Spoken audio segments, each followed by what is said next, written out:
Ons kalenders, begrotings en bankstate wys wat vir ons regtig belangrik is. Waar ons tyd en geld insit, wys waarop ons lewe gefokus is en waarvoor ons eintlik leef. Hier is 'n belangrike vraag. Het Jesus gesterf vir dit waarvoor jy leef?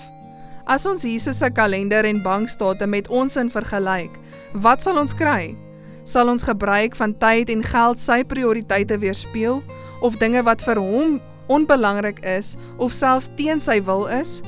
Wys ons prioriteite dit waarvoor hy geleef en gesterf het. Jesus het gekom sodat ons die lewe in oorvloed kan hê, voluit.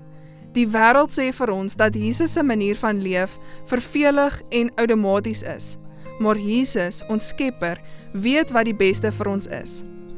Baie disippels reg oor die wêreld kan getuig dat God se weë altyd die beste is, nie net finansiëel nie, maar ook in die huwelik, gesondheid, verhoudings, vrede, tevredenheid en soveel meer. As jy wonder of jou lewe heeltemal aan God se wil moet oorgee, wil ek jou aanmoedig om dit te doen. Gaan alles in.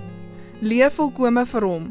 Jesus het gesê, wie sy lewe wil red, sal dit verloor, maar wie sy lewe om my ontwil verloor, sal dit red. Dink mooi oor jou kalender en jou begroting. Wys dit God se prioriteite? Het Jesus gesterf vir dit waarvoor jy leef? As daar dinge is wat moet verander, vra nederig vir God om jou die krag en moed te gee om te belê in sy werk met die tyd, talente en geld wat hy aan jou toevertrou het. Terwyl ons God se 10de terugbring en ons belofte offergawes gee, laat ons laaste stel en God eerste.